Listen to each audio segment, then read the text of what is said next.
आजकल घुटने के दर्द से बहुत परेशान रहते हैं, आर्थराइटिस और इस तरह की बीमारियों का नाम बताते हैं वो। और ये इसके पीछे कारण क्या है और इसको कैसे ठीक किया जा सकता है, कितने महीने में ये ठीक हो सकता है? और दूसरा ये है कि मोटापा भी लोगों का बहुत आजकल बढ़ता जा रहा है, तो इस पर थोड़ा सा कुछ प्रकाश डालिए। देखिए, मोटापे के लिए आपने जो पूछा है, आप देखते हैं कि अमेरिका में मोमबत्ती से गर्म करके पानी निकालते हैं, उसको गर्म पानी पीते हैं ठंड की वजह से। ये राजीव दीक्षित जी ने भी कहा है जी। हमारे यहाँ क्या कि गोभी की सब्जी है गरम गरम, ऊपर से फ्रिज का पानी है, तो मोटापा हमने पाल लिया है और वजन बढ़ता चला जाएगा, फिर तो हवा से भी बढ़ता चला जाएगा। इसको कम करने के लिए हमने एक उपाय बताया कि गाय के पेशाब में, देसी गाय के पेशाब में त्रिफला को भिगो दीजिए, साबुत त्रिफला। साबुत त्रिफला, हाँ, अरहर, पैरा, आंवला। और इस गर्मी में तो 3 दिन में सूख जाएगा। इसके बाद फिर कपड़े में को छान के फिर भर दीजिए, 3 बार उसको जो सुखा दीजिए और इसका पाउडर बनाइए। इसको जो है जीरे के पानी के साथ या शहद के पानी के साथ दो धीरे, और अपनी दिनचर्या खान पान को ठीक कर लीजिए, पतला हो जाएगा। सबसे बढ़िया दवाई है ये। और ये दवाई ऐसी है त्रिफला वाली, गौमूत्र में शोधित, ये तो सभी रोगों की दवाई बन जाएगा। ये भी 90 दिन तक हम लोग खा सकते हैं। ये तो जो है सब रोगों की दवाई बन जाएगी। इधर आपने दूसरा प्रश्न किया, घुटनों के दर्द के लिए। घुटनों का दर्द है। देखिए, 17 पोषक तत्व तो जब खेतों में नहीं है, उसके बावजूद भी हम उल्टे सीधे खाना खाते हैं और अपनी हवा के पेट को भी जो है अन्न से भर लेते हैं, तो भाई फिर यूरिक एसिड हमको बढ़ता है और कोलेस्ट्रॉल बढ़ता। कोलेस्ट्रॉल यानी अग्नि के द्वारा वो पकाया हुआ जो अपक्व रस हमारे आमाशय में पड़ा आमवात बढ़ जाता है। शरीर में वायु के साथ जहाँ जहाँ गमन करके रुक जाता है, जैसे समुद्र से उठे हुए पानी, जहाँ भी वायु रोक अनुकूल परिस्थितियों में बरसा देती है, हमारे शरीर में भी बरस जाता है, यथा पिंडे तथा ब्रह्मांडे। तो वो जो है दर्द क्यों हो रहा है हमको, कि हमने उन पर ध्यान ही नहीं दिया है, हम उसका अपना खान पान दिनचर्या सुधार ही नहीं रहे हैं। तो फिर इसके लिए इलाज है चिकित्सा आयुर्वेद। तो मेरे पास तो 90% मरीज ऐसे आते हैं, घुटने बदलवाने वाले, कंधे बदलवाने वाले, ये मरगा नसों में कोलेस्ट्रॉल रुक गया, ये ठीक हो जाते हैं वैसे। लेकिन इसके लिए कंपनी की दवाई ज्यादा ठीक नहीं करेंगे, अपनी दवाई बना के जो देगा उसमें भावना जुड़ी होगी और भावना के बिना ये काम नहीं होगा, और वो प्योर फॉर्म में होगा। हाँ, वो प्योर फॉर्म में होगा। अगला सवाल वैद जी से मेरा यही है कि ये जो आजकल यूरिक एसिड लोगों का बढ़ गया है या बढ़ जाता है, तो इसका उपचार क्या है, उसके पीछे कारण क्या है बढ़ने का? पहला सवाल। इसी बीच में दूसरा मेरा भी सवाल यही है कि मैं जो मानता हूँ कि यूरिक एसिड का मतलब ये होता है कि एक तो होती है पेट की गैस और एक होती है रक्त की गैस। तो रक्त की गैस जब आपके शरीर में हेमोग्लोबिन ब्लड में एसिडिटी बढ़ जाए, मात्रा बढ़ जाए, तो उसको यूरिक एसिड बोला जाता है। जी। तो ये जो मैंने आपके अपने चैनल के माध्यम से आपको बताने की कोशिश किया है कि जो मैं सोचता हूँ ये ठीक है या मैं गलत हूँ? नहीं, आप जो है बिल्कुल ठीक कह रहे हो जी। क्योंकि लीवर में जब एसिड, हम खाना उल्टा सीधा खाएंगे, एसिड बनने लगा, तो एसिड एक तरह का तेजाब है, वो खट्टा रस है जी। और खट्टे रस के साथ जब चिकनाई मिलेगी तो कोलेस्ट्रॉल बढ़ जाएगा, यूरिक एसिड बन जाएगा और यूरिक एसिड बढ़ने पे जो कोलेस्ट्रॉल बढ़ेगा, नस नाड़ियां बंद होने लगेंगी। मतलब ये दोनों चीजें एक साथ शरीर में बढ़ती है, एक साथ बढ़ेंगी।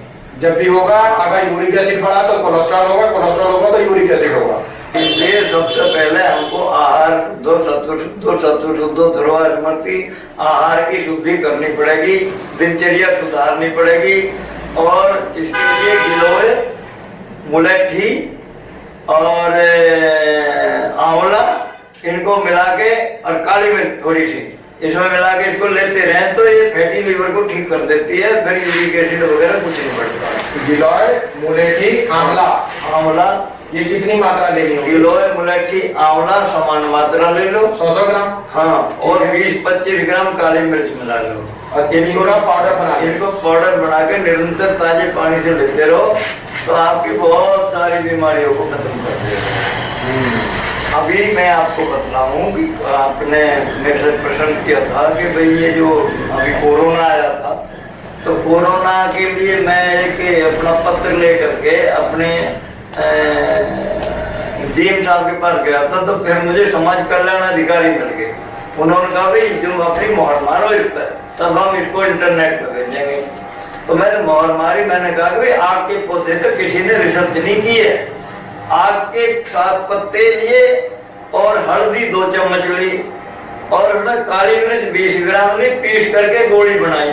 जिसको ऑक्सीजन लगी ना उसको 2 गोली देती, फेफड़े में के पर असर उसका तुरंत हुआ और कफ बाहर फेंक दिया उसने। आंखें में बड़ा गुण है, अगर किसी को कफ रुक जाए, कोरोना जैसे धसका टाइप हो जाए, टीबी भी बन जाए, तो आंखें के फूल सही भून लीजिए, उसकी राख आधा चम्मच शहद के साथ दे दीजिए, फेफड़ा एकदम खाली हो जाए। तो और हमने फिर धतूरे से किया, धतूरे के बीज लिए 20 और 20 मुनक्का 250 ग्राम पानी में पकाए। पकते पकते पकते पकते जब मुनक्का शेष रहेगा, आप कर लेना कभी जुकाम उकाम नजला गिर जाए जी, तो वे जो मुनक्का रह गए फिर से बीज फेंक दिए और पानी सूख गया। मुनक्का एक अब खाओ, एक शाम को खाओ, तड़के को आपका जुकाम ठीक। कितनी बढ़िया बात है। तो वैद्य जी, ये जो लोग सोचते हैं कि सर्दी जुकाम बुखार बीमारी है, जो कि मैं नहीं मानता हूँ, ये तो हमारे शरीर की रोग प्रतिरोधक क्षमता ही है, ये बीमारी नहीं है। ये अंग्रेजियत ने इसको बीमारी समझ के लोगों को फंसाया हुआ है। क्या तो ये इस बात से आप भी सहमत है कि हाँ ये कोई बीमारी नहीं होती? मैं इस बात से बिल्कुल सहमत हूँ कि जब बीमारी आई है तो आपका कुछ भला करना आई है, और सत्य कि आप संयम से रहें। और ये बीमारियां जो है, बुखार भी आता है तो भला करता है जी। आपको बताऊं कि आपको ततैया काट ले तो आपको 6 महीने बुखार चढ़ेगा ही नहीं, लेकिन कोई पकड़ के कटवाने को तैयार तो नहीं है। नहीं है, मधुमक्खी काट ले वो भी आपका भला करती है, लेकिन कोई अपने कटवाने को तैयार नहीं है। पर ये मेरा तजुर्बा है कि वो कुछ हमें देके जाती है। बहुत सारी है, प्रकृति है तो बहुत बड़ा प्रकृति का परिवार है। और इसमें देखा हमने कि योग चिकित्सा होती थी, अब यूरोप में योग चिकित्सा चल रही है। जो चिपक गए तो चिपक गए, यूरोप में चल रही है वो। अच्छा जी। हाँ, और हम छोड़ते जा रहे हैं। हम जो है हमने हमारी वेशभूषा देखी है, वेशभूषा का प्रभाव कितना पड़ता है कि हमारे जो प्राइवेट पार्ट है उसको बाहर लटकाया परमात्मा ने। शरीर के टेम्परेचर से 20% टेम्परेचर उसका कम रहना चाहिए, तब शुक्राणु पकेंगे ठीक। लेकिन हमने यूरोप की पैंट पहन करके, यूरोप का वो निकर पहन करके उसको हीट को और बढ़ा दिया, तो शुक्राणु में हम तो कम होते ही चले जा रहे हैं दिनों दिन। और लड़कियां जो पैंट पहनती है, इनका जो अंडाणु बाहर पकते हैं, वे अंडाणु मर जाते हैं इतनी हीट से, और ये प्रेग्नेंट होने में जिनको दिक्कत पड़ती है। इस विज्ञान को कौन बतावे किसी को? ये तो बहुत गंभीर बात बताई है और बहुत अच्छी जानकारी दिया है वैद्य जी ने। और वैद्य जी से आगे अभी और जुड़ते हैं और विषय पे भी बात करेंगे। वैद्य जी, मेरा अगला सवाल ये है कि जो दमा, अस्थमा या जैसे सांस की दिक्कत बहुत लोगों को होती है, आजकल के समय में बहुत ज्यादा हो गया है, तो ये बताइए इसकी दवा कैसे हो सकती है? आपके पास किस तरह से हम उपचार करवा सकते हैं आपसे? ये तो बहुत अच्छी बात आपने पूछी है। पीपल के पेड़ होते हैं, उन पर नरम नरम पत्ते आते हैं मौसम में जी। वो नरम नरम लाल लाल पत्ते लेकर के काट काट के बड़ी शहर में डुबो दिए, 3 दिन को धूप में रख दिए जी। ये गुलकंद जैसा बन जाएगा। आधा आधा चम्मच सुबह शाम खाते रहने से सांस की कई बीमारी खत्म हो जाती है, और दूसरे हार्ट की कई बीमारी खत्म हो जाती है, क्योंकि पीपल का पत्ता हार्ट की महान औषधि है जी। यदि पीपल के तुम 11 पत्ते 4 किलो पानी में उबालो और सवेरे को 1 किलो पौना किलो रह जाए, उसको पिलाओ, उसको सुबह उठते ही और खाना खाने के बाद, तो 21 दिन में उसकी ब्लॉकेज खुल जाती है। पीपल में इतना गुना ऑक्सीजन है ना, ऑक्सीजन की बात आई। और वो जो नरम नरम पत्ते हैं पीपल के, वो 70 ग्राम पत्ते और 10 ग्राम हल्दी जी एक साथ पीस करके कंचा जैसी गोली बना लो, मोटी मोटी, एक चबाओ, गर्म पानी पियो, सांस की बीमारी खत्म हो जाएगी। और ये बाकी तो धतूरे से भी बनती है सांस की बीमारी। तो कई अभी मैंने मटके में जो है कैप्टस भर रखा है, कैप्टस और कटकारी कटेरी फैलने वाली, और इसमें मैंने जो आँख के और धतूरे के फल और इनकी आज भस्म बनाऊंगा आज शाम को। ये भी मैं सांस की बीमारी में काम लेता हूँ। तो सांस जो है, ये श्वास का एक आसन भी है, पीछे को हाथ करो ऐसे और ऐसे इसको सिद्ध कर लीजिए। अच्छा। आपको जीवन में सांस नहीं मारेगा। तो ये कैसे करना है? ये फिर ऐसे ऐसे ये हाथ आपस में लग जाए, अभ्यास हो जाए। ये सांस इसकी मतलब ये पीछे करना है और पीछे से दूसरा हाथ को एक दूसरे को टच करना है पूरा। इस तरह से करवाना है। हाँ। पीछे अब जब आप लेके जाते हैं तो इस तरह से। तो ये कितनी देर तक करना है? ये जो आप सिद्ध कर ले 1 मिनट तक बस। और ये रोज करेंगे तो इससे हमारी करेंगे तो सांस नहीं आपको परेशान करेगा।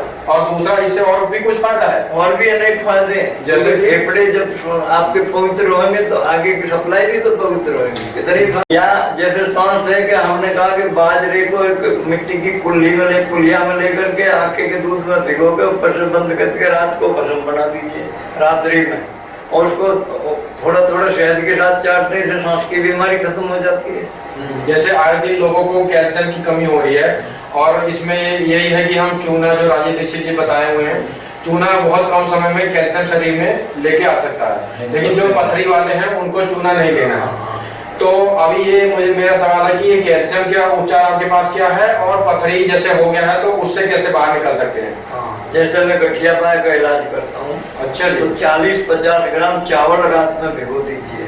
40-50 ग्राम चावल को रात में भिगोना है पानी को खरल में पीस करके दूध जैसा बना लीजिए, लिक्विड फॉर्म में। और 300 ग्राम चूना लीजिए। 300 ग्राम चूना, हाँ ठीक है। उसको इसमें डालिए। एलोवेरा का 1-1.5 किलो जूस लेके बैठ जाइए, जो जेल है जी, वो मिक्सी में पीस के हो जाएगा। उसमें डालते जाइए, घोटते जाइए, डालते जाइए, घोटते जाइए। जब ये सारा इसमें समा जाए तो इसकी गोली बना लीजिए। ये कैल्शियम भी है और आपके दर्द की दवाई भी है। अच्छा। हाँ, ये कितना सस्ता, पैसा नहीं लगते आयुर्वेद में। ये जो लूट मचरी है, ये पैसा लगाने की चीज नहीं है। तो भारत का दुर्भाग्य है कि भाई हम जो गुलाम रहे हैं, इस तरह से गुलामी आज भी हम भुगत रहे हैं। 34,735 कानून लंदन के आज भी हमारे ऊपर थोपे हुए हैं। ये तो बिल्कुल सही बात कह रहे हैं। अभी तभी हम जो है सुदर्शन चैनल देखते हैं तो उसको यही बात चल रही है कि ये कानून हमारा नाश कर रहे हैं। शारीरिक, आत्मिक, सामाजिक 3 प्रकार से हमारा नुकसान हो रहा है। तो जी, ये जो पथरी का है, जैसे पथरी होता क्यों है और इसका इलाज कैसे हो सकता है? अभी वैद्य जी ने कहा था ना, दूब घास लीजिए 200 ग्राम, और 200 ग्राम दूब घास को थोड़ी कुचल करके और 2 किलो पानी में पकाइए। जब आधा किलो रह जाए, आधा किलो को रोज पिला दीजिए, 1 बार 2 बार पिला देता है। 10 दिन में कैसी पथरी टूट के निकल जाती है। और गुड़हल के पत्ते का भी तो इसमें, गुड़हल के फूल भी आते हैं। गुड़हल के फूल तो पित्त की थैली की पथरी में भी हम इस्तेमाल करते हैं। पित्त की थैली की पथरी को हम पानी बना देते हैं। और पथरी तो वरुण की छाल से निकलती है, गोपचरो है और पाषाण भेद, बहुत सारी जड़ी बूटियां वो तो निकल जाती है, उसकी कोई ऐसी बड़ी बात नहीं है। और अगर ऐसे ही पथरी निकालनी हो तो कुछ भी नहीं तो आप जो है बरने की छाल का पाउडर रोजाना लीजिए, पंखी मारिए ताजे पानी के साथ, बरने की छाल के साथ गोपचरो मिला लीजिए। आपका इसमें यही मानना है कि जिन लोगों को पथरी होता है वो खान पान, जो दिनचर्या लोगों ने खराब कर लिया है, उसका भी यही कारण ये पथरी है? हाँ, ये भी है, लेकिन कुछ के नक्षत्र में ये वहां से भी तो हम खराब हो गए कि संतान पैदा करनी हम पे नहीं आई, हमको पढ़ाई नहीं गई जो गुरुकुलों में पढ़ाई जाती थी। राजीव दीक्षित जो कहते थे कि कैसे हमको स्टूडेंट को ही पढ़ाया जाए, किस प्रकार से सुंदर और बुद्धिमान संतान बनेंगे। तो इसलिए क्या है कि हमारे नक्षत्र में जब दोष आ जाएगा तो हमको प्यास ही नहीं लगेगी, और कईयों को प्यास लगती नहीं तो उनको पथरी आप भी बनेगी। कितना भी याद करो, पानी वो पीता नहीं, 1 किलो पानी दिन भर में नहीं पीता, जबकि उसे 3 किलो पीना चाहिए। तो कैसे, ये तो शिक्षा से शुरू हो, जो सिलेबस है हमारा उसमें ही लागू कर दी जाए। बीमारी से लड़ने की बात तो हमें शिक्षा दी जाए पहले। बहुत सही बात वैद्य जी ने कहा है कि जब तक गाय नहीं बचेगी तब तक हमारा कुछ नहीं हो सकता, क्योंकि हमारे भारत देश की रीढ़ की हड्डी ही गाय है। और ऐसा ना हो जाए कि हमारे आने वाली पीढ़ी को हम सिर्फ चित्रों में ही गाय को दिखाएं और साक्षात या हम दिखा ही नहीं पाए उनको। वैद्य जी, नाड़ी वैद्य अभी जीतराम जी के साथ हम लोग काफी देर से जुड़े हैं और गंभीर विषय पे बात भी कर रहे हैं, लेकिन वो नाड़ी वैद्य ही नहीं है सिर्फ, वो कवि भी हैं बहुत अच्छे और ज्योतिष आचार्य भी हैं। तो आइए उनसे थोड़ा सा इसके लिए भी कुछ बातचीत करते हैं। वैद्य जी, आप ज्योतिष आचार्य का भी कार्य कर लेते हैं जी, और जी। काफी अच्छे ढंग से करते हैं, इसके बारे में थोड़ा कुछ हमें बताइए।